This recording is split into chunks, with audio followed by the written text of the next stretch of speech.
Костев, Мария Хаджигеоргиева, Методи Павлов и Станислав Николов. Това бяха хората, които подготвиха цялото мероприятие.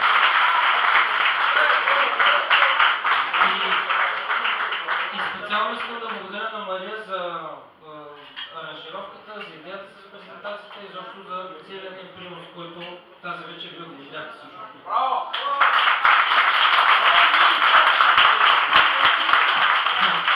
Сега пак по една случайност, няма нищо целенасочено в това, давам думата на още един член на семейството Срец, който също ще ви запознае с една нейна идея. Това е сестра ми зад Срец, която също е водолаз, макар че вие не сте виждали отдавна да се гмурка, тя също е водолаз, да ви кажа.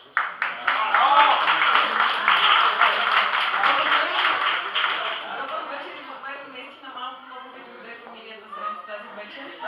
Обаче не е съжалявам, но положение на обстоятелствата бих искала да поздравя всички ви, защото ние с повечето от вас не се познаваме. Аз съм завършила, изкарах курс през 2002 година и нека всъщност лъжа, 2004 беше и нямах абсолютно никакво желание да се гмуркам. За мен това беше абсолютна досада. Пак водолазни курсове, пак там 2 седмици, какво ще правя, защото тогава бях тинейджърка, беше някакво нещо страшно, както повечето от вас знаете. И тази година обаче 2004-та никой от приятелките ми не пожела да дойде с мен на море и аз се принудих да запиша водолазен курс, за да просто да си заплатня времето. За мое щастие обаче, освен невероятните емоции, които изпитах под вода, за които и до сега съм изключително благодарна на инструкторите ми, които са Божидар Карапетов и Станислав Николов. Изключително професионалисти, аз много държах да не е никой с същата фамилия, защото конфликт на интереси се получава, но Станислав и Божидар наистина ми показаха едно друго лице на просто едно невероятно ново усещане под вода, защото когато си под водата си само ти с мислите си и просто нещо впечатляващо. Всички, които сте били под вода, знаете какво е.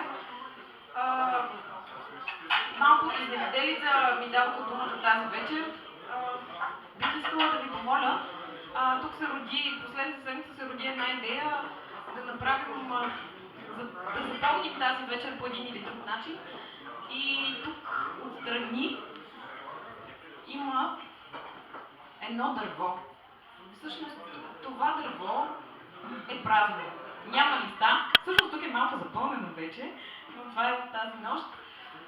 Бих искала да ви помоля всички вие присъстващите да заповядате и да оставите своя отпечатък на това дърво, за да може да остане за поколенията и да се знае кой кога и къде е бил. Ето тук има няколко тампончета с мастило, различни цветове, които всеки може да си избере, да покупи пръста си и да остави отпечатък, за да може да напълним това дърво с листа. И после дървото на коко, нали? Да. После всеки ще бъде проверен в системата за престъпления и така дължими суми към частните ни изпълнители и така нататък. Още веднъж бих искала да ви поздравя за празника, защото той е на всички ни. И още нещо. Тук. Сега за следващата изненада ще ви обясня аз, но аз отново искам да спомена името на Станислав Николов, защото всичко, което виждате около себе си, поканите, номерата на масата, лищетата, след малко още една изненада, абсолютно всичко, което на мен ми хрумваше, той успяваше да го осъществи в пъти по-добре, отколкото аз можех и да си помисля дори.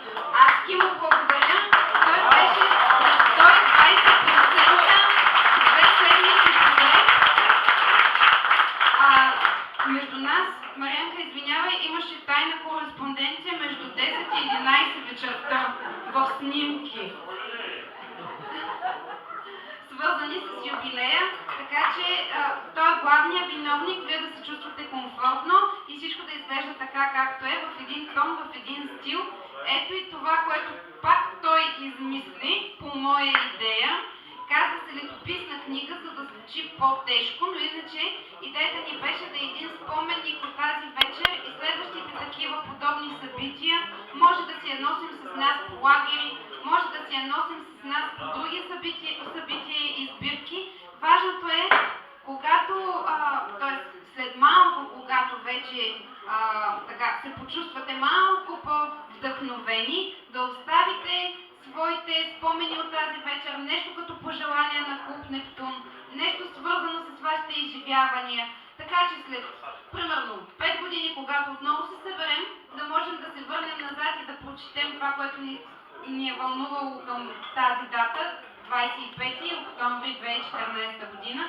Мисля, че е добра идея и ще се радвам да видим после всички ви, че сте написали нещо, защото знам, че водолазният път вълнува силно всички ни.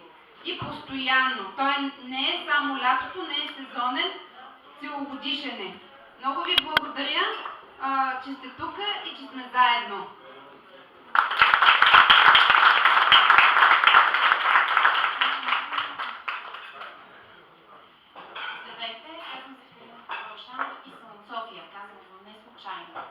Защото искам да благодаря на всички пловдивчани, на клуб Нептун Пловдив, за това, че приютиха под своето крило и едни загубени души от София, които желаят да опознават подводния свят. Благодаря на всички ви за това, че ни научихте, за това, че ни приютихте и че тази вечер сме всички заедно.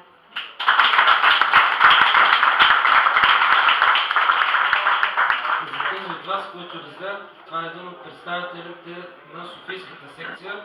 Тази вечер има няколко души от нея, които дойдоха специално във връзка с юбилея, за да ни посетят. Сега давам думата. Да, аплодисменти са за Софийската секция.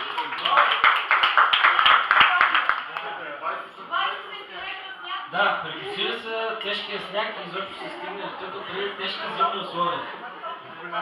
Сега давам думата на Киркор, за да каже какво всъщност ще чуем от него тази вечер.